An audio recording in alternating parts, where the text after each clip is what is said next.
Pleno hasil perhitungan suara pemilihan umum dijadwalkan akan berakhir pada 15 Maret mendatang. Tidak sedikit pemenang dari pesta demokrasi ini, mereka adalah pendatang baru.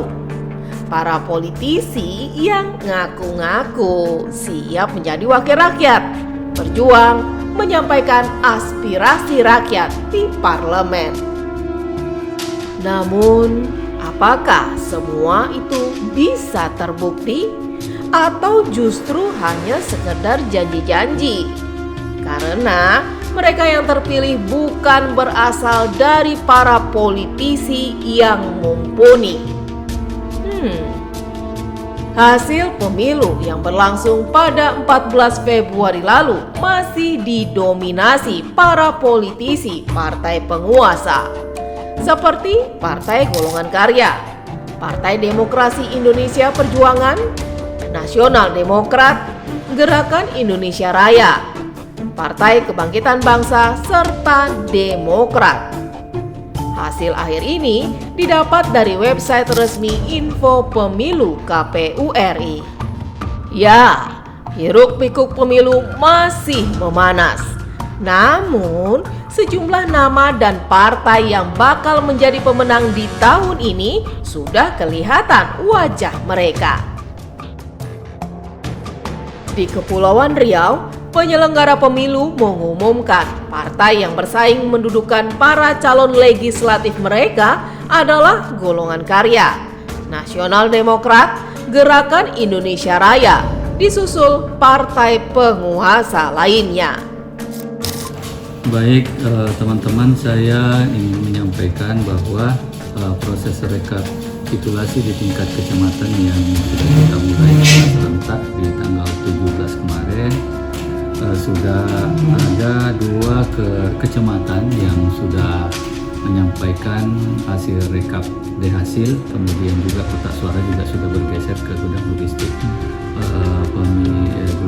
gudang logistik KPU Kota Batam, yaitu Kelurahan Galang dan Gulang. Kecamatan Galang dan Gulang ya. Untuk perolehan suara presiden di 2 kecamatan itu siapa yang kita belum ada dapat ini ya rekap terkait dengan presiden dan wakil presiden PPWP-nya. Yang ada masuk ke kita itu DPRD RI, DPRD provinsi dan DPRD kabupaten kota.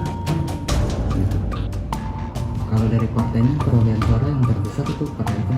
Kalau untuk DPR RI sendiri ya, untuk khusus untuk Kecamatan Galang yang terbesar itu ke Partai Nasdem, kemudian disusul dengan Golkar, dan selanjutnya Partai Gerindra yang masuk 3 besar ya.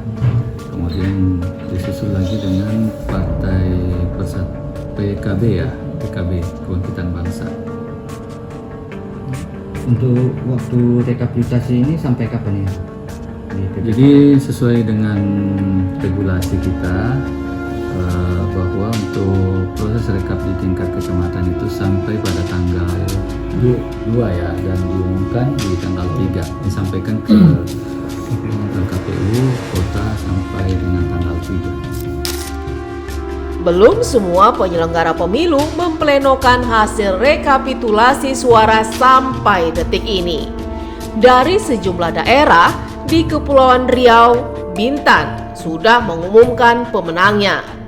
Ya, dari suara partai, Golkar masih menduduki posisi teratas, disusul Demokrat, Nasdem, PDI Perjuangan, serta Gerindra. Uniknya, mereka yang bakal duduk di kursi legislatif ini sebagian besar berasal dari berbagai latar belakang. Ada wajah baru, stok lama. Ada pula yang sama sekali tidak tahu dengan dunia politik, alias ibu rumah tangga, namun berhasil menyingkirkan rekannya sendiri. Masyarakat umum juga tahu siapa di balik kemenangan ini. Tapi begitulah strategi politik. Tidak pandang bulu, saudara atau keponakan. teman dekat atau jauh, semuanya disikat. Yang penting duduk sebagai wakil rakyat. Tingkat kabupaten itu kan dari tanggal 17 sampai dengan tanggal 5 Maret. Kemudian setelah ini nanti kita rekapitulasi tingkat provinsi. Kemudian secara berjenjang nanti di tingkat RI. Jadi hari ini baru sebatas penetapan perolehan suara. Nanti setelah ada keputusan KPU RI secara nasional, kalau kita melihat PKPU 5 tahun 2004, itu kan batas terakhir rekapitulasi tingkat nasional itu kan di tanggal 20 Maret. Setelah itu, jika tidak ada PHPU, kami di Bintan dan ada surat dari Mahkamah Konstitusi bahwa di Bintan itu tidak ada PHPU, itu nanti kita diberikan waktu paling lama 3 hari untuk melakukan penetapan perolehan kursi, kemudian kita melakukan penetapan calon terpilih dalam hal ini DPRD Kabupaten Bintan. Pil pahit pesta demokrasi semacam ini dirasakan aktor politikus di negeri ini hampir di seluruh daerah. Di Tanjung Pinang saja, praktek jual beli suara hingga penggelembungan masih sistematis. Tidak tegasan aturan penyelenggara dan pengawas pemilu ke depan harus dievaluasi agar praktek kecurangan bisa diadili. Tidak dipungkiri, praktik semacam ini pun membuat aktor utama politisi senior dibuat ketar-ketir. Meski hasil pleno menunjukkan mereka masih dapat merasakan kursi empuk legislatif.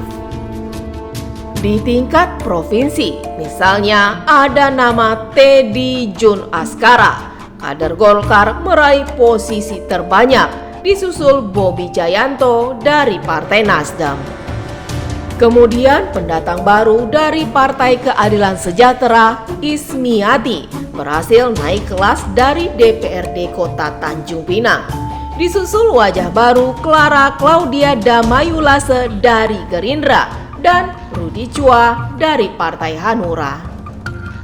Nah, sekarang kenapa bisa terjadi seperti yang ada di Kecamatan Bukit Bestari? Tentu kami duga, kalau tidak ada oknum yang di dalam, oknum penyelenggara ini tidak mungkin bisa terjadi. Karena pertama, modusnya itu cukup rapi. Kedua, itu melakukan pergeseran suara dari partai politik tertentu menjadi suara partai politik tertentu, kemudian dari caleg partai politik tertentu menjadi suara caleg partai politik tertentu. Nah, itu yang terjadi begitu sistematis, dan sebetulnya ini hanya bisa dilakukan oleh oknum penyelenggara. Kenapa saya katakan begitu? Ini baru dugaan ya. Kenapa saya katakan begitu? Karena kalau tidak pasti terjadi data yang diinput pasti tidak seimbang. Nah, dari jumlah suara itu pasti tidak seimbang. Nah, tapi karena terjadi pergeseran suara, maka dia menjadi seimbang. Dan di sistem IT itu ya, di sistem rekapitulasi, dia kalau input tidak sesuai dengan data yang ada, itu pasti merah atau oranye, kira-kira seperti itu. Nah, ini tidak rapi sekali. Gitu. Nah, dampak apa nih yang pada akhirnya dirasakan baik dari Partai Golkar sendiri ataupun mungkin dari caleg yang ataupun kader di Golkar? Ya, dan konsekuensinya kita kehilangan 1 kursi di Dapil Bukit Bestari yang semestinya 2 menjadi hanya 1 kursi saja. Gitu. Politisi Golkar Ade Angga secara gamblang menyebutkan penyelenggara pemilu secara sistematis mencederai demokrasi di negeri ini. Wajar saja orang-orang dekat penguasa akan mudah meraih posisi karena bisa jadi ada intervensi. Saya sih secara pribadi menilai memang ya demokrasi semakin kesini ya ini cukup menjadi seperti pasar bebas ya. Demokrasinya seperti semakin liberal ya.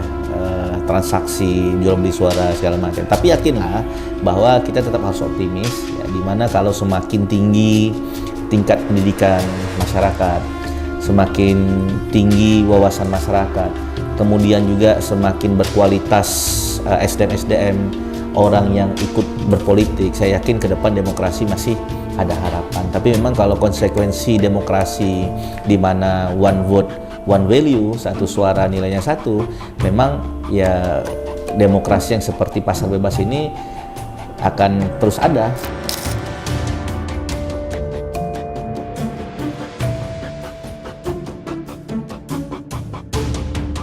Kami tetap meminta kepada masyarakat maupun peserta pemilu mengikuti dan terus ikut juga melakukan pemantauan, pengawasan terhadap proses yang sedang berlangsung ini sampai pada ditetapkan hasil pemilu secara nasional begitu.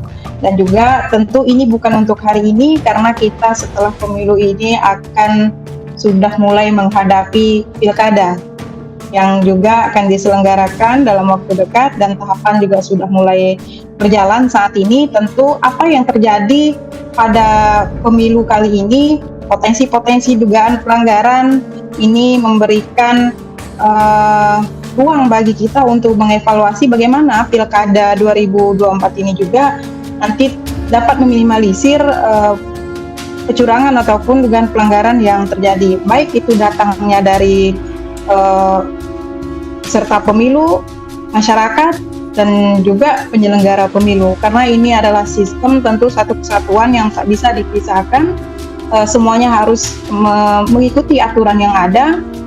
Dan kami berharap sebenarnya kalau misal ada potensi-potensi yang terjadi di masyarakat, ada kecurangan apapun, itu dapat disampaikan kepada kita. Kami bahkan sudah menyiapkan call center, Mbak Yoli, di media sosial kita tuh untuk masyarakat mudah menghubungi kalau misalnya ada informasi-informasi kecurangan yang terjadi di daerahnya.